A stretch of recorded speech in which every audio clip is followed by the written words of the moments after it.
Okay, I'm going to make a very short film now just to show a few bits of setup, particularly for the fish finder on this feel-free Moken 12.5 that I've got here. You'll see that just down here I've just got rid of a motorcycle battery which weighed about 3.3 kilos. I had it in this box here, which, as you can see possibly by the corner here, it's actually got a crack in it, probably from when I thumped the kayak off on the car or something like that. I had to have the battery padded round with stuff as well, which none of it's ideal, and is adding a lot of weight to an already quite heavy kayak. The kayak without all the extra bits of kit for fishing on it weighs 30 kilos, which is plenty when you've got two slightly duff shoulders like I've got to get it on the car and so on, and dragging it up and down the beach. And we've got a lot of shingle here where I fish off Chesil Beach, and a steep shingle bank to get the kayak up and over once you've already been paddling for quite a while can be a bit of a feat. Anyway, so I got a shot of that, and what I've got instead is one of those little funny battery holder things from Maplins. It holds 10, which means for rechargeable AA's putting out 1.5 volts each. 10 of those obviously equals 12 volts. So that powers, I've just fitted it up, it powers my Humminbird 175 fish finder really well.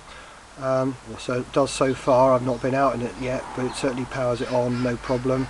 And it fits into this tiny little lock and lock box on the side of my fish box. So, and the great thing is I've got two kayaks. I've got a sit-in kayak as well, and I've got a separate transducer which I bought for that one, so I can rig that one up. This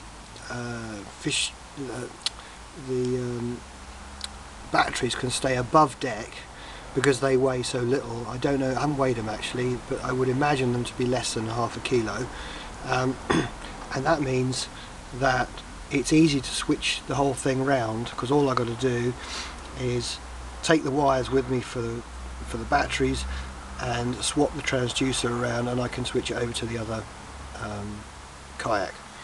So the other little trick I learned when I'd already unfortunately bought the goop and stuff to set the Humminbird transducer inside here. Now, while I was researching how you do the best ways of sorting all of that out, I came across an American that had put this thing up on YouTube. I can't remember who he is, but he was extolling the virtues of this stuff, which is called duct seal. And so rather than having to rub down any surfaces or anything like that, all you do is you make a little wall of duct seal around, that closely follows the line of the transducer. You then put a little bit of water inside there, so the transducer is actually sitting in water, and then you pinch it all up and job's a good one. The other thing is, if it ever stops working so well, you can just, it never sets properly, so you can actually take the whole lot apart, redo it even if you're out and about, because all you got to do is beach and use any old water. Let's face it, you get enough salt water in here anyway at times. So so it's quite wet inside there normally, so it would actually work quite well. Anyway, I've had absolutely no problems with that so far since I fitted it.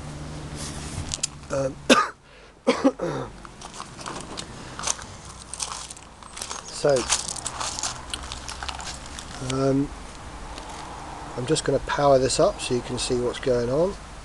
So there you go, it's loading, transducer's connected, and it will tell me that I'm at 0 meters and it's 7 degrees today, because it's a pretty horrible day. Okay, I'm now going to switch it off because I might as well preserve some battery life, because I will probably take it out before I actually charge these up again. Okay, so with the Moken, it hasn't got loads and loads, unlike something like a ocean kayak, it hasn't got all that huge amount of space underneath that central hatch. It's just literally a little area to keep your lures and things like that. It's very useful, but it's not brilliant from that point of view. So I have my funny little fish box on the top with that extra box that I've attached to that is to put a few whether it be rigs or lures or whatever into as well. And I've got essential is to have some sort of chopping board, and you can see there's a ball mount on there for I use for a little GPS I've got, which I haven't got on here today. Apart from that, we've got rocket launcher style rod holder, which I find really good, and I do actually have one onto the rails the other side. I'm not going to worry about too much of this for the simple reason that I'm going to have a go at some other videos at some point, and you probably all got sick of listening to me by now. This kayak actually is set up to have a sail, so that's what the mast step up there is, and a few little eyes and bits and pieces. It's a bit on the flat side on the bottom to actually be brilliant with a sail if you're going across the wind, but certainly it can be useful at times.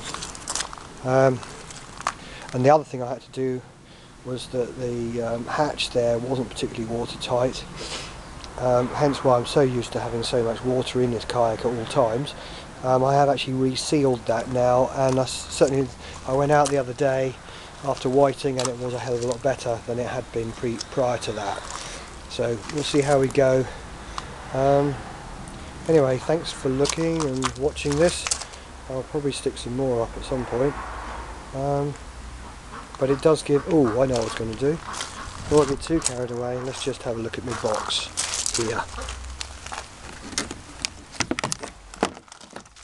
So, I've got a rubber grommet thing to try. I might put some duct seal actually around that wire. And there it is. And it just, a bit of soldering, and it comes out very easily if you've got two hands on it. But anyway, there you go, 10 batteries. Okay, I hope anyone's found this that helpful. As I say, I'll sign off now and say thanks for watching.